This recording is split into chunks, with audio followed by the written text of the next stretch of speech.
Ok, pessoal, então, bom dia, sejam bem-vindos a mais uma manhã das nossas conversações sobre essas temáticas, né, digamos assim, de introdução à Sagrada Escritura. Como a gente tem mencionado ultimamente, né, esse curso de introdução é um curso que a gente faz umas pinceladas, mais ou menos, a cada um dos blocos, na medida do possível, e sem, evidentemente, sem uma análise mais aprofundada. Claro que no curso de teologia, todo ele, vocês terão aí um semestre para cada um desses blocos, né, e aí sim, digamos assim, vocês então vão, né, com o devido professor de cada um desses blocos aí, vão, né, retomar certamente estas temáticas, outras irão ser apresentadas e ao mesmo tempo, né, vão analisar os textos, porque não basta só levantar alguns problemas como a gente faz aqui, né, nestas manhãs, mas precisam ser pontuados, precisam ser, digamos assim, solucionados na medida do possível dentro de uma análise textual. Então, é um semestre, como vocês estão vendo, né? A gente vai conversando, nem usa a Bíblia, né? Quer dizer, você começa o curso de teologia ansioso para estudar a Bíblia, vamos dizer, a gente acha que alguém está ansioso, aí de repente passa o semestre e diz, mas nem abri a Bíblia, né? Que estudo de Bíblia, mas tenho né, um pouco de paciência, porque a estrutura é essa, né? Digamos assim, será suficiente esse semestre, né, dar algumas pinceladas para que vocês, caso pretendam, né, caso queiram, já poderão, né, hipoteticamente ao menos, começar a ler a Escritura, né, aos poucos, com outro olhar, né, com outra perspicácia, né, já tentando ter ali um norte de orientação, ao menos, para a leitura de vocês. Então, assim, se eu recomendo alguma leitura, bom, recomendo os livros da bibliografia que estão aí, né, além disso que a gente vai conversando, né, e se você, principalmente, ler os textos bíblicos. Se você quiser já começar a ler a Bíblia, né, digamos assim, de Gênesis ao Apocalipse, tendo tempo, né, já pode ir lendo, né, de forma um pouquinho mais crítica, porque a leitura da Sagrada Escritura, do ponto de vista, né, de um curso de teologia, do ponto de vista de um estudo, ela não é idêntica à leitura espiritual, né? Você tem que aplicar a sua razão, né? Preciso dar conta da própria fé, preciso entender a própria fé, todo esse processo que a tradição eclesial milenarmente vem sustentando, né, da fé que procura a compreensão, né? Fides queres intellectum, né? A fé que procura a compreensão de si mesma, né? Isso vale para toda a área da teologia e vale também, né, fundamentalmente, para a Sagrada Escritura, né? Caso contrário, né, a gente poderia resvalar-se numa atitude, né, um pouco, digamos assim, protestante, né, que digamos, desconsidera a razão, né, ou atitude fideísta, ou atitude que resvala depois, evidentemente, na leitura fundamentalista da Sagrada Escritura, né? A Sagrada Escritura atesta não somente a validade, quanto também a necessidade, quanto também a prática da exegese bíblica, quer dizer, as próprias escrituras se interpretam em diversos momentos. Vocês notarão isso ao estudar os livros bíblicos, como, né, digamos assim, vários textos bíblicos são retomados séculos depois, né, por outros autores bíblicos, né, fazendo uma interpretação daquele texto, né, interpretação que não é simplesmente, né, a apresentação, né, ou a escavação arqueológica digamos assim, daquilo que era l'intentio auctoris, a intenção original do autor, que é um ponto de partida, certamente, para qualquer exegese bíblica, mas a Bíblia mesma faz um processo de atualização do texto bíblico, e por isso esse processo de interpretação intrabíblica é fundamental para a gente perceber também a validade, né, e a necessidade de uma interpretação da Sagrada Escritura. Mas isso a gente volta um pouquinho, né, logo mais para frente, quando a gente for tratar um pouquinho, né, nas próximas aulas aí, sobre métodos de exegese bíblica, né, menos sumariamente a gente precisaria retornar a essa questão. Pois bem, a aula passada a gente tinha, então, mais ou menos, estamos nesse processo de apresentar os blocos, né, neste percurso do Antigo Testamento, né, da Tanakh, né, estávamos ainda por terminar de uma nossa conversa inicial sobre o bloco dos Neviim, dos profetas, né, segunda parte da Bíblia hebraica, digamos assim, na organização dos textos segundo a tradição judaica. E conversamos um pouco sobre os chamados profetas anteriores, que formam para os cristãos parte dos livros históricos, livros de Josué, Juízes, Samuel e Reis, que são chamados, né, que formam uma disciplina aí para um semestre inteiro, né, graças àquela tese, né, de Martin Noth, de 1943, como já falei na aula passada, né, de uma literatura deuteronomista. Então, esses chamados profetas anteriores da tradição judaica, Josué, Juízes, Samuel e Reis, que é a história de Israel que entra na terra e depois sai da terra. Você entra na terra, permanece nela e depois perde essa terra de novo. Essa historiografia ali, ela é orientada pela teologia, pelos critérios do Deuteronômio, quer dizer, os fatos, os eventos, acontecimentos de Israel é confrontado com a prática ou não da lei do Deuteronômio. Então, essa conversa nós já tivemos na aula passada e começamos a falar um pouquinho sobre o conteúdo interno dos livros. Falamos um pouquinho sobre Josué, um pouquinho sobre Juízes, um pouquinho sobre... mencionei a existência ali de Ruth pelo meio, né, na nossa tradição cristã entra Ruth, depois Juízes, e começamos a falar um pouco também do livro de Samuel, né, quando a gente tem um momento importante na história de Israel, que é a mudança do sistema dos juízes para o sistema da monarquia. Né? E aí a gente viu como essa passagem ela foi problemática, né, por ferir, né, uma teologia tradicional de Israel, segundo a qual Deus é o único rei. É o único rei. Então, essa mudança ali causou uma certa instabilidade inicialmente, né, e os textos dão conta disso, né, com textos favoráveis a esta mudança e textos contrários a esta mudança do sistema de governo aí. Né? Mas o fato é que houve essa mudança e começou a monarquia saulítica, que logo chegou ao seu fim e começa então, por conta dos pecados de Saul, certamente, Saul que se arvorou em funções sacerdotais, o primeiro livro de Samuel, capítulo 13 já, praticamente no início, né, da monarquia de Saul, ele não aguarda Samuel para oferecer o holocausto, o sacrifício, né, diante da guerra iminente.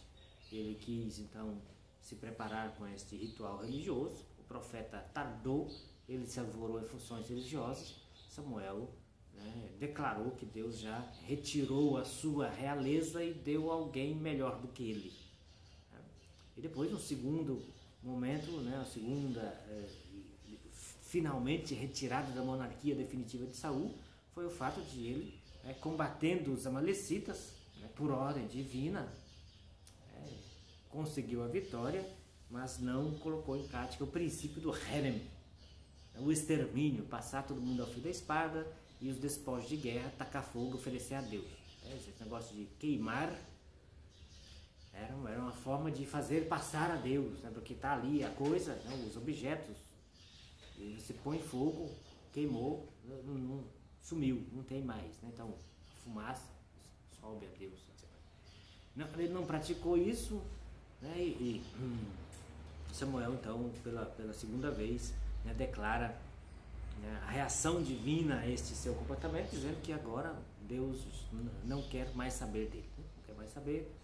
O próprio Samuel, irritado, né, mandou trazer Agag, rei dos Amalecitas, que foi aprisionado, você imagina, né? Prisioneiro de guerra. Segundo a teologia do Deuteronômio, isso não poderia existir de forma nenhuma. O próprio Samuel arrancou do seu cutelo, né, e degolou Agag na frente de todo mundo e foi embora. Uma monarquia problemática, monarquia, né? Ao analisar o texto como professor de literatura e deuteronomista, vocês verão como que, né, é um texto trabalhado, um texto compósito, um texto no qual, né, digamos assim, se vê um intuito do historiógrafo deuteronomista em fazer logo passar para Davi, né, porque a monarquia davídica será a monarquia de Israel por excelência. Por quê? Porque você terá a sucessão monárquica com Davi. Saul morre, né, sem ter uma sucessão monárquica, né? Os seus filhos são trucidados, né? Quer dizer, o primogênito Jonatas não é rei no lugar de Saul. É de se esperar, né, a passagem da monarquia do pai para o filho. Mas aí, né, no capítulo 16 do primeiro livro de Samuel, nós temos o profeta Samuel indo à casa de Jessé em Belém, por ordem divina, para ungir o novo rei de Israel, por conta dos pecados de Saul. Passa-se um por um, né, dos 6 meninos, Deus não escolheu nenhum desses, né? Samuel fica ali meio, né, desconcertado. Primeiro vem o mais forte, né? Que já era membro do exército de Saul, né? Alto, guerreiro. Quando Samuel viu, pensou consigo: certamente Deus tem diante de si o seu novo rei. E levou o coice divino. Deus falou a Samuel: não olhes a sua aparência e a sua imponência, porque o homem vê a aparência, mas Deus vê o coração.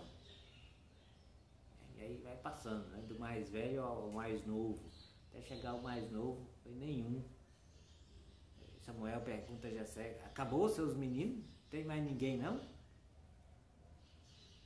O velho Jessé fica ali, desconcertado, até um esmilinguido que está cuidando das ovelhas, nem trouxe ele, né? Porque aquele menino não firma não, aquele menino lá não tem recurso, só serve para ficar atrás de ovelha, o que não é fazer nada, né? Porque ovelha, quer dizer, se você é pastor de ovelha, durante o dia inteiro as ovelhas tomam conta de si mesmas, você não tem que estar ali, né? O menino, né, não serve, aquele lá não tem. Jessé não tinha esperança nenhuma em Davi. Sua esperança era nos filhos guerreiros, altos, imponentes, né, adestrados na arte da guerra. Mas Davi, não, isso aí não vira não. Tem um, tá cuidando das ovelhas lá, não manda para chamar o menino. Quando o menino entra, Deus ordena, é esse, unjo como rei de Israel. E é ungido, né, no seio da sua família como rei de Israel.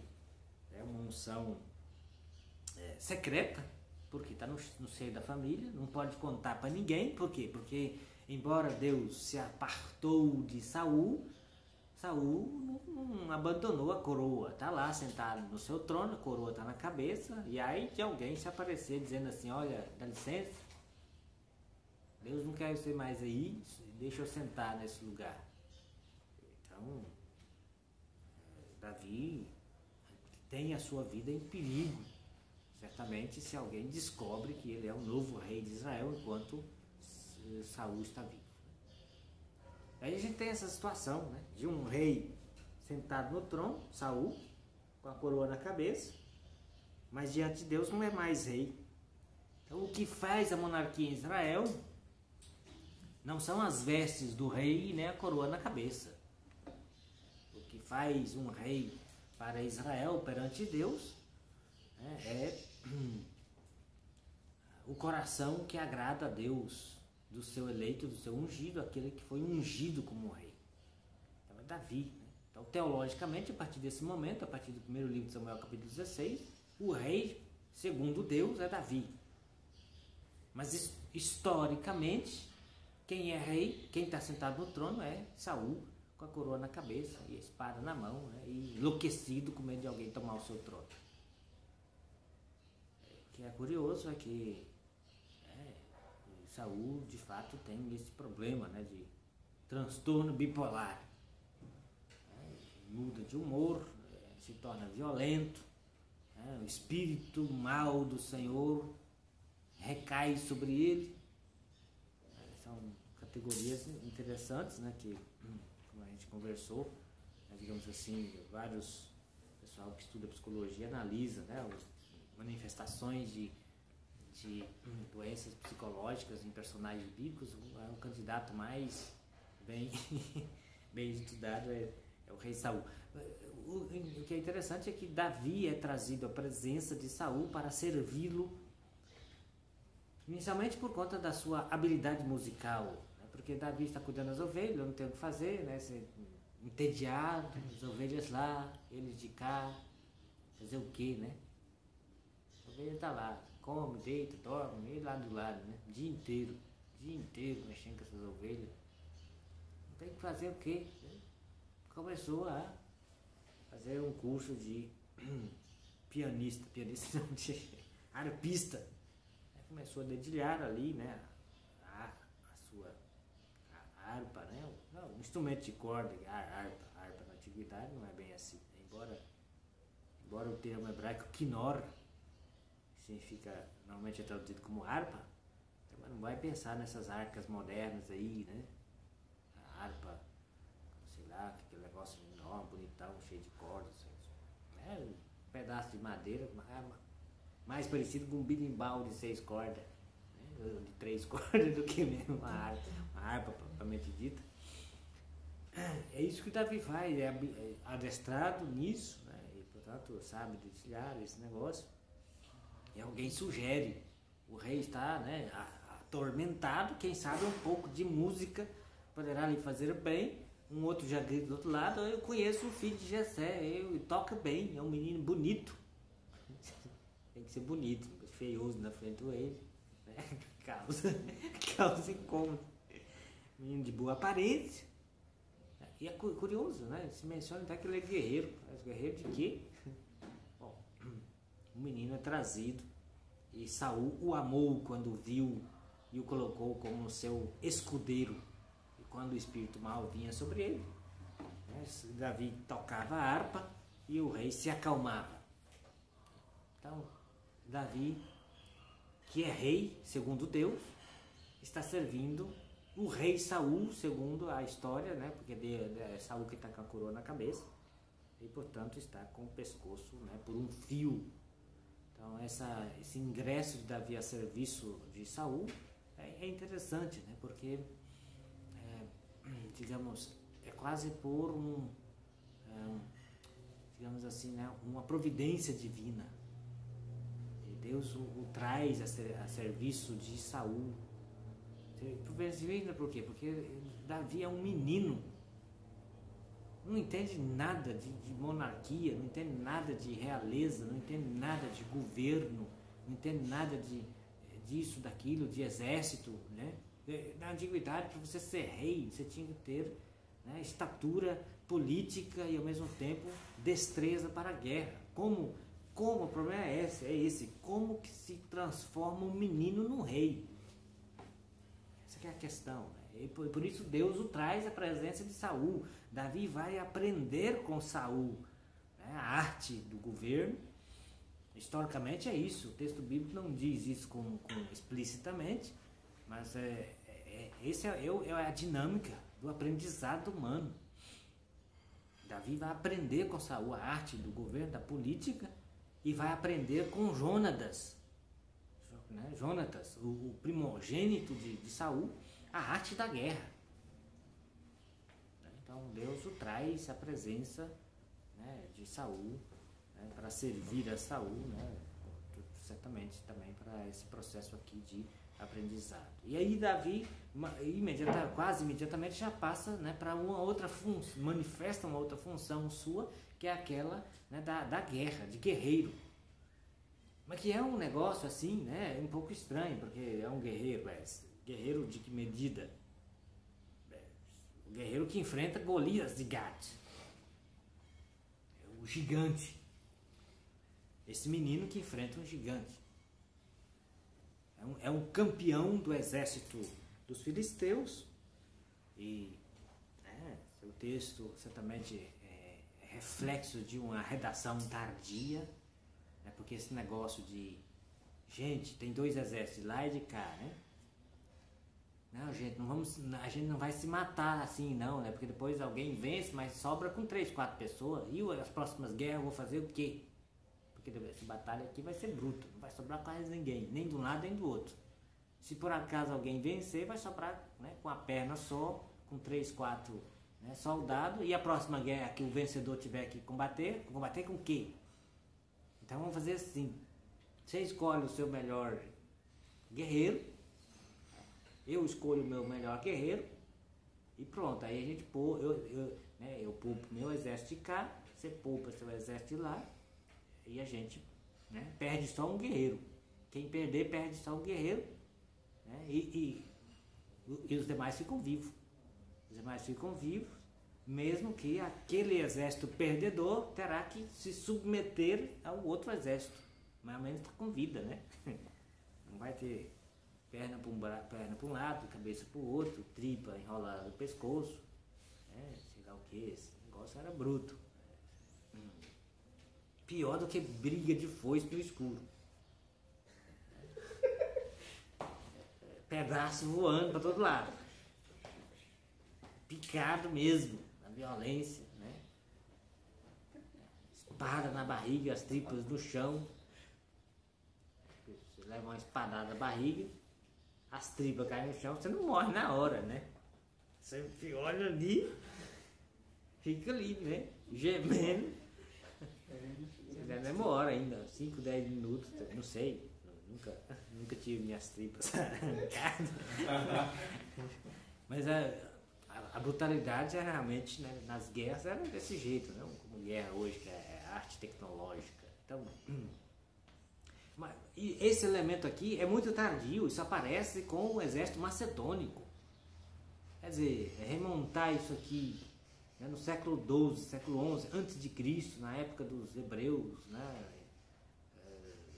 imediatamente quase a entrada na Terra Prometida, é bastante anacrônico. Mas seja como for, o que nos interessa é esse combate de Davi e Golias, que de alguma forma manifesta, né, Davi como um guerreiro, mas não um guerreiro segundo, né, aquilo que se espera, porque o exército de Saul, ninguém tem coragem de enfrentar esses gigantes. Todo mundo mijando nas pernas. O rei Aquis, rei dos filisteus, do outro lado, fazendo maior humilhação. Cadê? Quem é o bravão daí? Não tem ninguém. Nem mesmo Abner. Abner é um grande general, é um grande combatente. Abner sobreviveu até a guerra contra os filisteus, né, mais tarde, na qual Saul morreu. Abner digamos assim, depois de Davi, é o maior guerreiro, né, de Israel que a gente tem notícia. Nem Abner, né, fica ali com o rabo entre as pernas, não se manifesta, não tem coragem. E aí esse menino diz assim: vocês vão deixar esse cara ficar desse jeito aqui, humilhando nosso povo, humilhando nosso Deus? Ninguém faz nada. Vocês, eu vou lá. Eu vou lá. Enche-se de coragem, né, para poder combater o filisteu, né, Golias de Gat. Saul fica preocupado, né? Diz, agora é o fim mesmo, né? Se os meus guerreiros não querem enfrentar o gigante, igual um menino, eu estou perdido. Mas ninguém quer ir. O rei Saul não vai. Os generais, nada. Ninguém se adianta. Os irmãos de Davi, que eram guerreiros, né, que já adestrados, cadê os cabras? Não. Ninguém vai, né? O rei Saul disse, não, então, né, que Deus te dê piedade da sua alma. Né, e tenta, né, te pega a sua armadura, pega, né, suas armas. O próprio rei Saul coloca suas armas em Davi. Mas recorde-se, né, que Saul, na escolha de Saul, né, no primeiro livro de Samuel, capítulo 13, menciona que Saul era o mais belo entre os filhos de Israel e os mais altos chegavam ao seu ombro. Então o cara era altão. Davi é um esmilinguido. Quando coloca aquela coisa arada, você vai arrastando no chão, né, pesado. O menino não deu conta nem de respirar com esse negócio aqui. Aí ele, não, deixa que eu vou lá com o meu estilingue, né, com a funda e a pedra, e é dessa forma que ele vai combater, né, digamos assim, o filisteu. O filisteu vem lá armado, se descreve as armas, né, como a gente conversou, é o único texto que descreve as armas, né, delongadamente, são uns 5, 6 versículos ali, só para descrever, né, o filisteu, né, o seu capacete, a sua armadura, o peso daquilo lá, né, sua lança, né, o peso da ponta de ferro da sua lança, né, a sua espada, né, se descreve até mesmo as suas perneiras. Quer dizer, essa proteção que se colocava na coxa do cabra, né? E aonde que apareceu perneiras? Apareceu no exército de Alexandre Magno. Vocês estão vendo que o texto está cômico, né? É retocado, né? A sua fixação final, como está aqui, é bastante tardio. Seja como for, né? Esse combate é resolvido rapidamente, né? Quando Davi, né, dispara, né, uma pedra na testa de Golias e de Gate, e Golias cai estonteado. Davi arranca a espada do próprio Golias e corta o seu pescoço, né, decapita o gigante e sai carregando a sua cabeça, né? É um texto muito, muito difícil, muito composto, né, como eu estou falando, e que precisarão ser depois analisados, né? Alguns elementos não batem muito bem, né? Porque se você dá uma pedrada na cabeça de alguém a tal ponto de fazê-la desmaiar, se a pedrada é na testa, você espera que a criatura caia de que jeito? Para trás. Mas o cara caiu para frente. Então você vê que o negócio não está funcionando. Então, tem problemas. Texto bastante composto, etc. Sem falar, né, no fato de que, né, se você, digamos assim, né, encontrar, todos eles, se algum dia você encontrar esses guerreiros de Davi, etc., né, e você vai assim, dá licença, quem matou Golias de Gade? Davi vai levantar o dedinho, e vai ter outra pessoa que vai levantar o dedinho também. Tal de Elcanã. Esse Elcanã, no segundo livro de Samuel, capítulo 21, né, versículo 19. Ainda em Gobe, noutra terra contra os filisteus, Elcanã, filho de Jair, de Belém, matou Golias de Gate.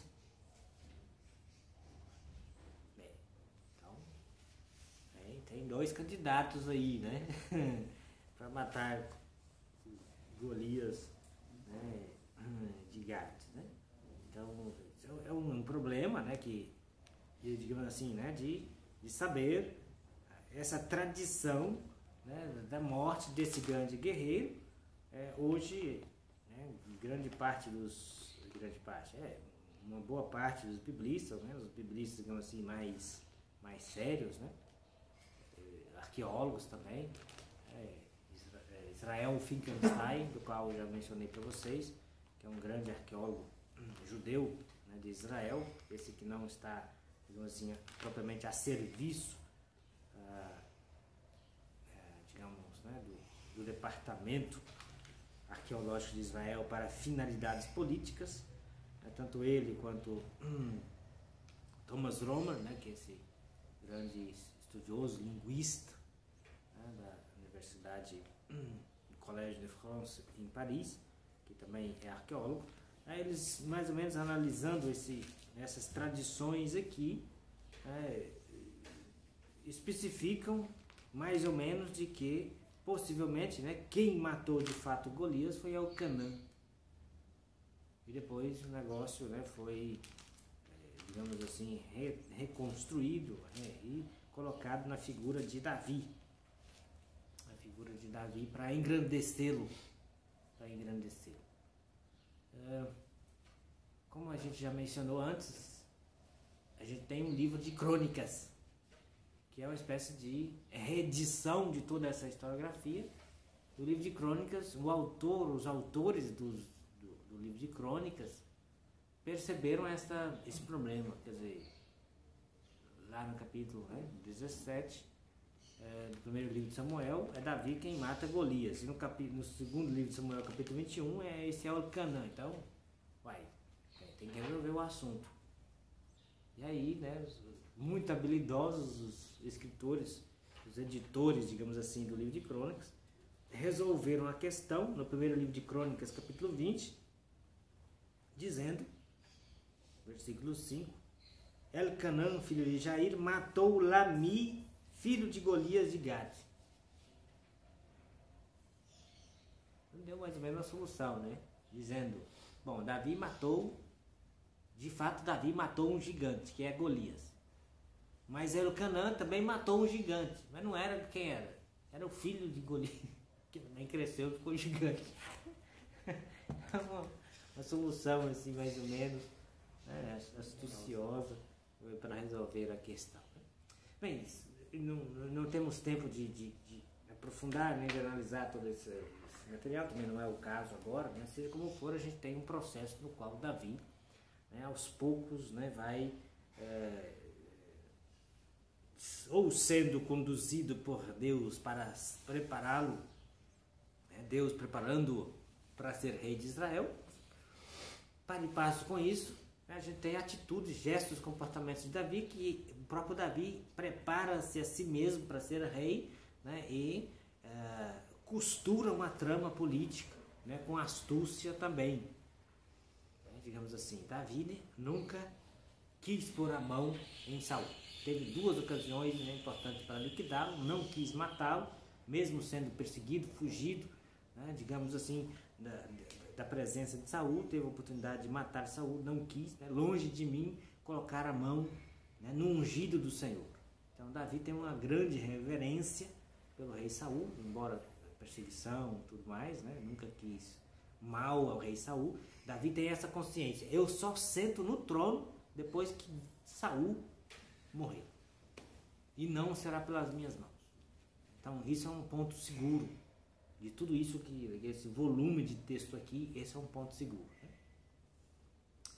Né? Por quê? Porque Saul foi ungido pelo profeta Samuel como rei.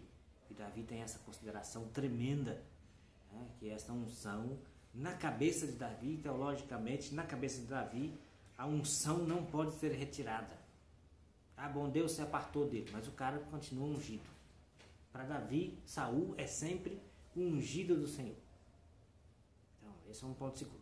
De outro lado, a gente tem um Davi que vai preparando, né, para ser rei depois que Saul desaparecer do cenário.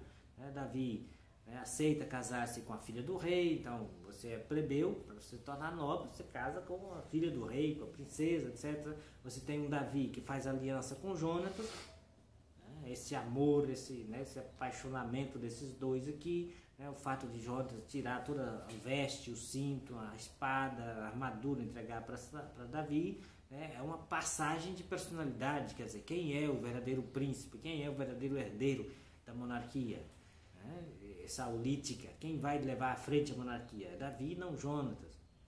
Aí você tem, certamente, né, comportamentos de Davi, né, digamos assim, que preparam também a sua futura monarquia, depois que Saul desapareceu do Senado, como por exemplo o fato de ele estar a serviço dos filisteus. Davi se apresenta ao rei Aquis, mesmo tendo matado Golias de Gade, né, se apresenta lá com os seus homens, né, para servir a Aquis.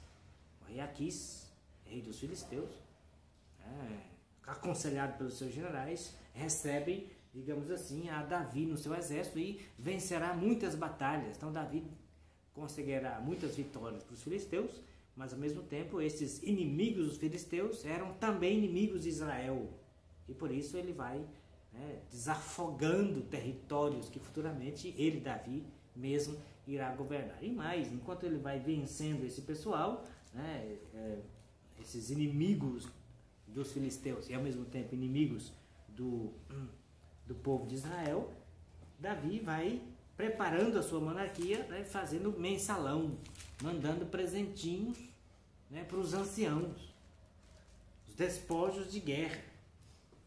Por exemplo, lá no primeiro livro de Samuel, capítulo 30, versículo 26, né, chegando lá em Ciceleg, Davi enviou grande parte do despojo aos anciãos de Judá, segundo as suas cidades, com esta mensagem: aqui vai um presente para vós do que foi tomado dos inimigos de Israel. Que inimigos é esse? Inimigos de Israel que Davi venceu lutando ao lado dos filisteus.